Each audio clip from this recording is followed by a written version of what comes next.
Fala, rapaziada, aqui é o professor Diogo Costa falando. Nesse vídeo aqui eu vou compartilhar com você 7 mentiras da musculação, né? Sobre ganhar massa muscular, ficar mais forte, ganhar peso. Enfim, são mentiras que talvez você já tenha visto todas elas ou algumas delas e que o pior ainda é que você esteja aplicando no seu dia a dia achando que isso é verdade, tá bom? Então, essas mentiras, elas são compartilhadas por aí por diversos motivos.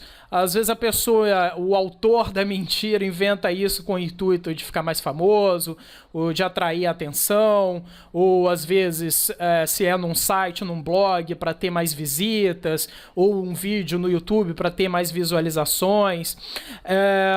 Indústrias de suplementos, de produtos, enfim, também para promover mais vendas. Não há problema nenhum em querer vender mais ou querer vender alguma coisa. O problema é vender falsas afirmações, falsas mentiras ou meias verdades. Isso aí que é o problema, né? Então, assim, o intuito desse vídeo aqui é desmascarar essas mentiras aí para você treinar, então, de uma forma melhor ou de uma forma mais despreocupada, ou seguir tua jornada aí rumo aos seus melhores ganhos de massa muscular, ou de ficar mais forte, de ganhar mais peso. Tá bom? Então, sem rodeios, vamos lá. Mentira número 1. A mentira número 1 é com questão relacionada de que o seu treino ele deve ter no máximo 45 minutos, que passado esse tempo aí você vai reduzir a produção de testosterona ou vai aumentar a produção de cortisol e tudo isso aí vai atrapalhar os seus ganhos de massa muscular, né? Como se houvesse uma chave que virasse no seu organismo quando você passa desse tempo, né?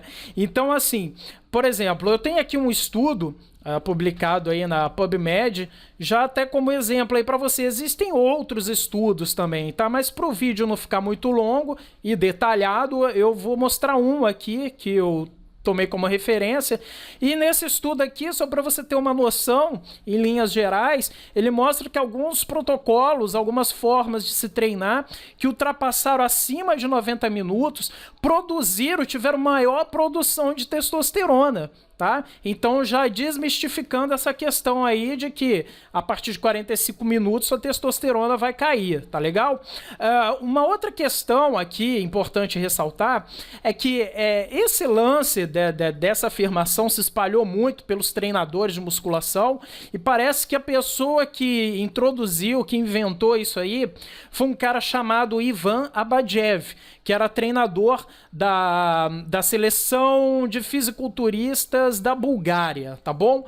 Então uma das características do treino dele era o seguinte: ele pegava os atletas e fazia 2 sessões diárias de 30 a 45 minutos. Então, por exemplo, ele treinava de manhã e depois treinava à noite, por exemplo, e cada uma dessas sessões de 30 a 45 minutos, porque ele afirmava isso, de que a partir de 45 minutos havia uma redução dos níveis de testosterona.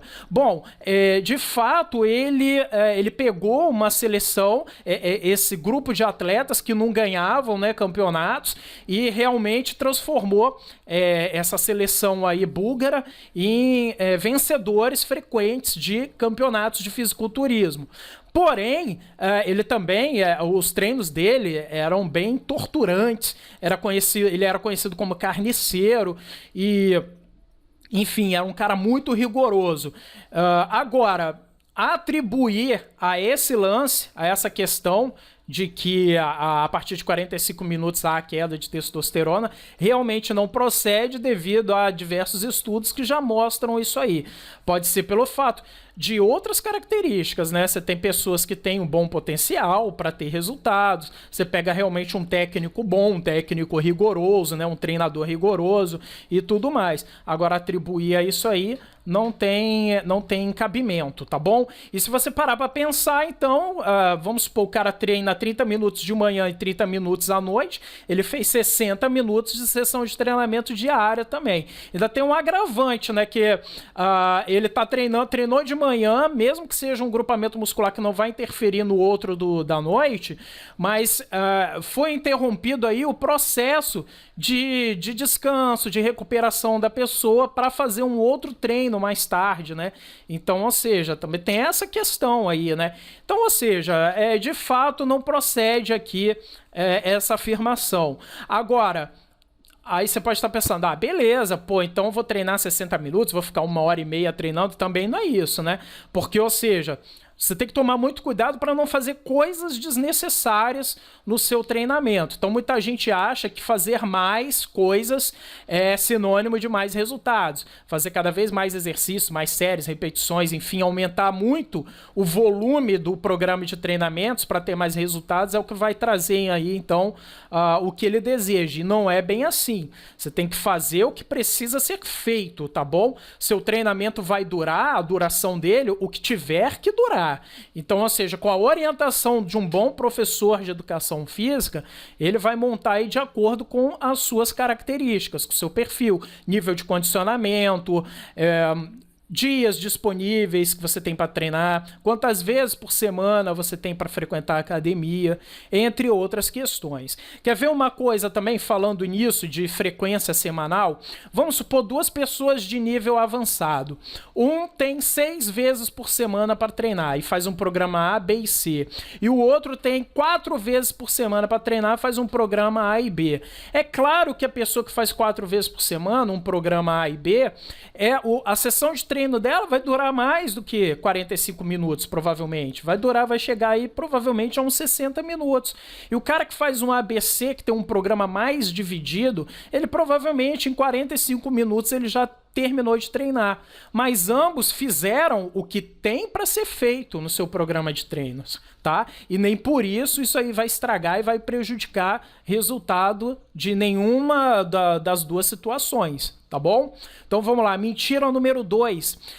Muitas repetições define e poucas repetições hipertrofia, ganha massa muscular, né? Você deve ter cansado já de ouvir esse tipo de afirmação, ou até mesmo aplica, né? Sobrecargas leves e mais repetições para definir, sobrecargas mais pesadas, menores faixas de repetições para hipertrofiar.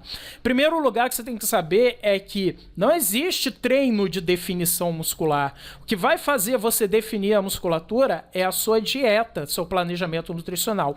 E isso que você tem que ter vindo de um processo de maximização de ganho de massa muscular, de uma dieta hipercalórica, de um treino realmente intenso. Porque aí você ganhou volume, você ganhou massa muscular, acompanhado também de um pouco de gordura no processo, e agora o que você vai fazer é lapidar. Então, ou seja, você vai fazer uma dieta que a gente chama de déficit calórico, abaixo do seu nível calórico de manutenção, vai fazer uma redistribuição aí desses macronutrientes, proteínas, carboidratos, gorduras. O intuito é preservar o máximo possível sua massa muscular e minimizar a quantidade de gorduras para que essa massa muscular fique mais evidente a olho nu, que você consiga ver o desenho das suas fibras musculares, né, o contorno dos seus músculos, né? Então, ou seja, através de um déficit calórico você vai conseguir isso, você vai lapidar o seu corpo. E num processo de déficit calórico, como o nome já diz, você já vai estar ingerindo níveis restritos de calorias, né? Níveis menores de calorias. E aí é comum a pessoa ter indisposição, a pessoa não conseguir treinar por muito tempo, a pessoa não conseguir treinar com sobrecargas realmente elevadas e desafiadoras, e aí compensa com sobrecargas mais leves, maiores faixas de repetições, menores intervalos de descanso entre uma série e outra, fazendo o que a gente chama de estímulo metabólico e não um estímulo tensional, para conseguir suportar então o treinamento devido a essa restrição calórica que ele está fazendo. Mas não é que ele definiu porque ele fez mais repetições com sobrecargas mais leves, tá bom? Então isso é uma mentira. Mentira número 3, que imediatamente após o treino você tem que correr lá e tomar um shake proteico para já começar a iniciar o seu processo de reparação tecidual, né, das fibras musculares que foram microlesionadas durante o treinamento. Olha, não tem problema você tomar o shake pós-treino, imediatamente após você terminar o seu treinamento, tá? Agora, é uma mentira de que você precisa fazer isso obrigatoriamente, tá bom?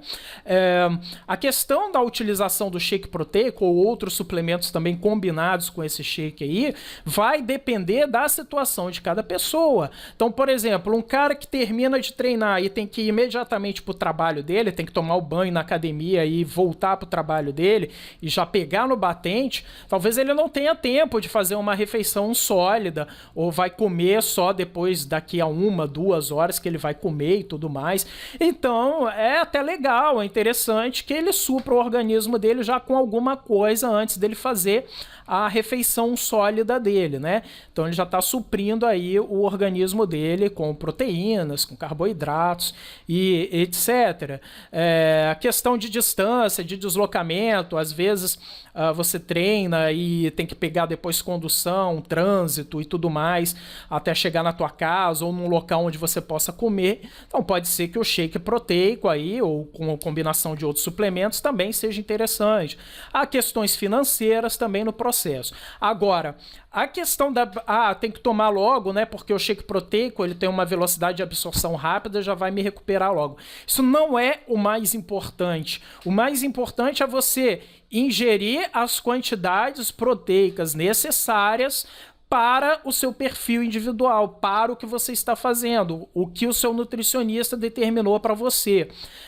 Então, ou seja, há alguns estudos que já mensuraram isso. Então, pegaram um grupo que tomou shake proteico versus um outro grupo que ingeriu fontes sólidas de proteína. É claro que algum tempinho depois, os níveis de aminoácido circulantes no organismo da pessoa eram maiores das pessoas que ingeriram a refeição líquida, o shake proteico.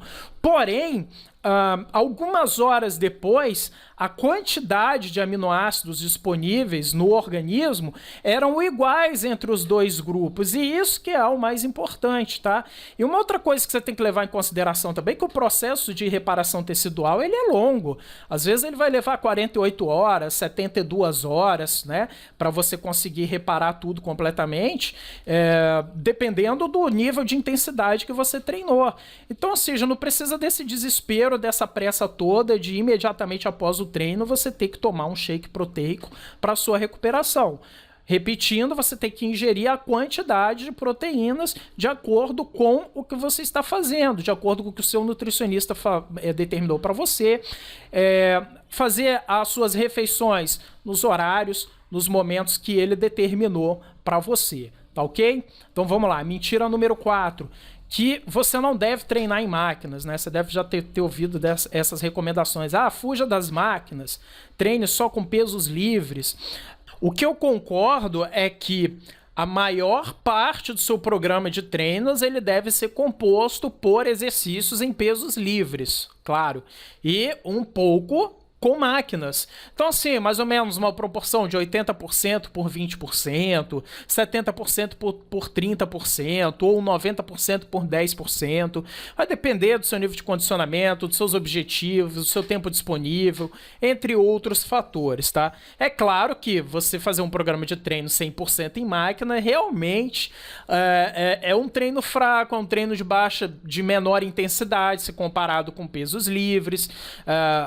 Quer ver um exemplo? Essas academias em circuito, principalmente femininas, né, onde você chega lá e as máquinas eles são compostos em círculo, né, os exercícios, e são tudo praticamente em máquinas.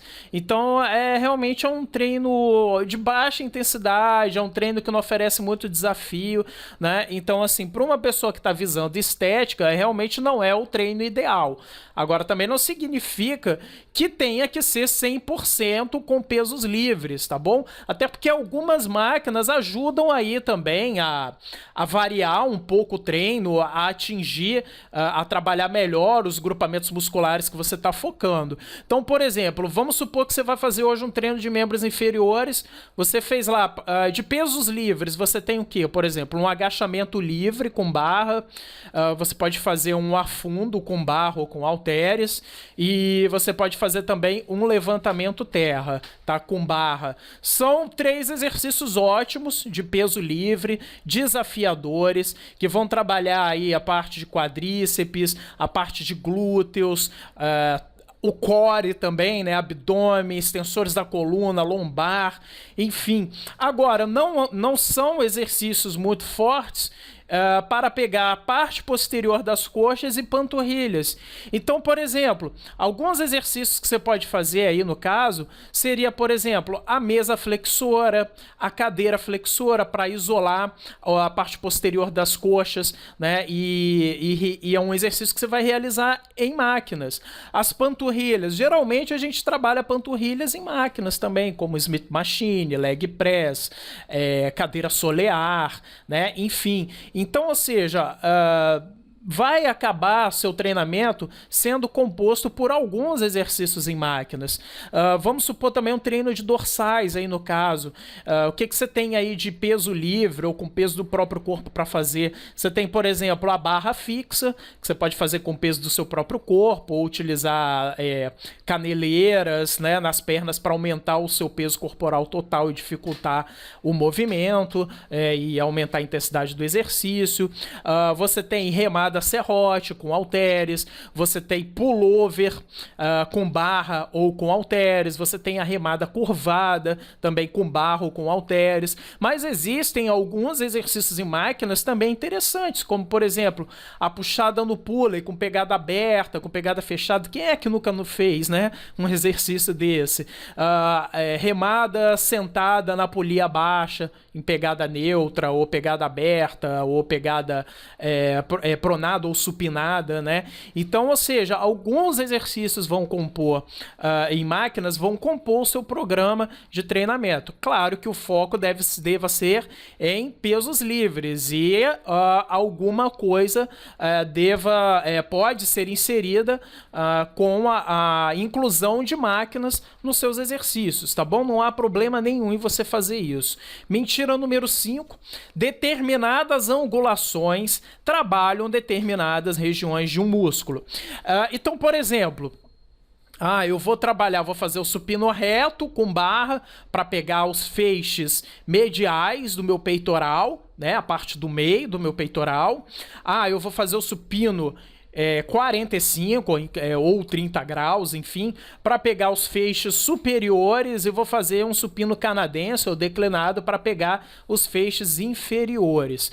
Olha, não tem como você isolar determinadas regiões, angulações do seu corpo, tá? Quando você faz a contração do peitoral, todo o peitoral está sendo contraído nos exercícios, tá? Então, ou seja, não tem como você isolar. Por exemplo, pega seu dedo indicador e bota na parte superior do seu peitoral e tenta contrair só a parte superior. Você não consegue. Se você for contrair, vai contrair tudo ao mesmo tempo, né? Então, ou seja, uma outra coisa que as pessoas gostam muito de fazer é mudar, às vezes, o posicionamento de braços, de pés em determinados exercícios. Então, vai lá, por exemplo, no leg press 45 graus. Eu vou botar os pés lá em cima para pegar mais a parte superior. Eu vou botar os pés mais para fora para pegar a parte interna da coxa, tá? É um mito isso aí, é muito difícil, tá, acontecer de fato isso aí, não vai acontecer, tá bom? Então, ou seja, posicione-se simplesmente da forma correta, tá legal? Então, por exemplo, outro exemplo aqui, rosca direta com barra. Vou fazer a pegada, as mãos bem afastadas para pegar a parte de dentro do bíceps, né, de perto das costelas. Vou fazer a pegada bem próxima uma mão da outra para pegar a parte externa, a parte de fora do bíceps, né? Isso não funciona, tá? Isso é teoria. Cadeira extensora, pés virados para fora, eu vou trabalhar a parte os vastos mediais, né? A parte mais interna, né? do quadríceps. Vou botar os pés para dentro para pegar os vastos laterais, a parte mais externa dos quadríceps, tá? Então, são mitos isso daí. Quando você faz esses exercícios, todos os grupamentos, todos os músculos envolvidos estão em contração, estão se exercitando naquele movimento. Quando você muda uma angulação, então, por exemplo, do supino reto, você foi para o supino 45 graus, por exemplo, né? Então, o que acontece aí, no caso, é que você já estressou determinadas fibras musculares, unidades motoras que foram recrutadas para o supino reto, tá? Então, ou seja, quando você faz o 45 graus, essas mesmas unidades também vão trabalhar, porém, você vai recrutar outras também, que talvez não tenham sido ativadas no supino reto, mas todos os grupamentos musculares, todas as angulações, todos os feixes aí estão sendo trabalhados, você não tem como isolar uma determinada região do seu músculo que está sendo exercitado, beleza? Então vamos lá, mentira número 6, a questão de que existe a hipertrofia miofibrilar e a hipertrofia sarcoplasmática. O que significa isso, né? O que seria isso? Por exemplo, a hipertrofia sarcoplasmática, né, disse por aí que é a comum nos fisiculturistas, né? Então, ou seja, há um aumento do líquido e de mais organelas do sarcoplasma, exceto as miofibrilas. Geralmente é caracterizado por treinos de sobrecargas moderadas e faixas de repetições um pouco maiores, né, e intervalos de descanso mais curtos. Já a hipertrofia miofibrilar seria característica dos levantadores de pesos, né, dos halterofilistas, dos atletas de força, tá? Então, ou seja, o que acontece? Um aumento da densidade miofibrilar, um aumento do tamanho do volume das miofibrilas sem um aumento correspondente das demais organelas, né? É aquele cara que fica mais denso, mais seco, né, mas com a musculatura mais evidenciada, né, e tudo mais. Só que isso aqui é um mito, pessoal, não tem como se separar por regiões a hipertrofia, fazendo hipertrofia sarcoplasmática e miofibrilar, tá? Já houve diversos estudos que já tentaram fazer esses tipos de experimentos, pegando fisiculturistas, levantadores de peso, praticantes recreativos de musculação, corredores e tudo mais, para ver se cada um desses grupos há uma evidência maior de um tipo de hipertrofia sarcoplasmática e miofibrilar quando eles eram submetidos aos determinados programas de treinamento executados nesses experimentos, e nada disso foi comprovado, tá? O que existe, na verdade, são estímulos para a musculatura diferentes, que são os estímulos metabólicos e tensionais, que foi o que eu acabei de dizer. Os estímulos metabólicos são característica de treinos com sobrecargas mais moderadas, maiores faixas de repetições, menores intervalos de descanso, tá? Geralmente se caracteriza por isso aí. E os estímulos tensionais, que são de sobrecargas elevadas, faixas de repetições menores, maior tempo de intervalo de descanso entre uma série e outra, tá? Então, essa questão do cara ter muito volume, ou o cara ser mais definido, tá mais seco e definido, tá mais correspondente aí à questão também de genética, das características individuais, né, de cada um, a questão da alimentação também, tá? E não porque houve uma hipertrofia sarcoplasmática ou miofibrilar, tá bom? E por fim, a mentira número 7, a última, que é o treino para ectomorfo, que existe um treino específico para o ectomorfo. Você vai ver, principalmente no YouTube, se você colocar lá treinamentos para biotipos corporais. Então, os 3 principais biotipos corporais são o mesomorfo, o ectomorfo e o endomorfo, tá? O endomorfo seria o gordinho. O mesomorfo seria o musculoso e o ectomorfo seria o magrinho, tá? Então diz que, por exemplo, o ectomorfo, ele tem que treinar com sobrecargas pesadas, com faixas de repetições menores, se focar em exercícios multiarticulares, fugir das máquinas, treinar aí aproximadamente 4 vezes por semana, 5 vezes por semana, tá? E fazer treinos em alta intensidade e evitar os exercícios aeróbios, enfim. Então, assim, na verdade, isso aí é uma recomendação que É para todo mundo, para qualquer biotipo corporal isso vai funcionar, tá? Todo mundo tem que se focar geralmente nisso aí, em treino de alta intensidade, em sobrecargas desafiadoras, no caso, não necessariamente sobrecarga pesada e faixas de repetições menores, e sim estímulos metabólicos e tensionais, vai depender da pessoa, do objetivo que ela quer, do nível de condicionamento dela, do tempo disponível, entre outros fatores, se você vai fazer um treino metabólico ou tensional, tá?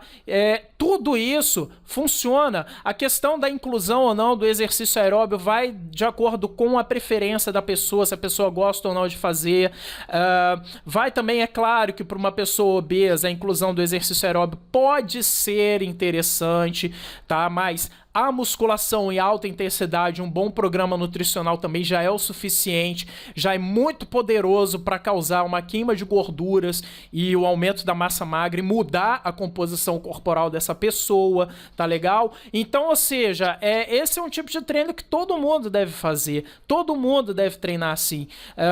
Então, assim, não existe um treino específico para cada biotipo corporal, tá? Então, você tem que se focar nisso aí, num treino de alta intensidade, sobrecargas desafiadoras, ok? A inclusão ou não dos exercícios aeróbios vai de acordo aí com a preferência ou com a avaliação aí do seu professor e suas características individuais, tá bom? Então é isso, eu espero que você tenha gostado do vídeo, curta, comente, compartilhe, deixe suas perguntas, ajude a propagar esse conhecimento nas redes sociais para outras pessoas que possam se beneficiar dos conhecimentos que você adquiriu aqui nesse vídeo.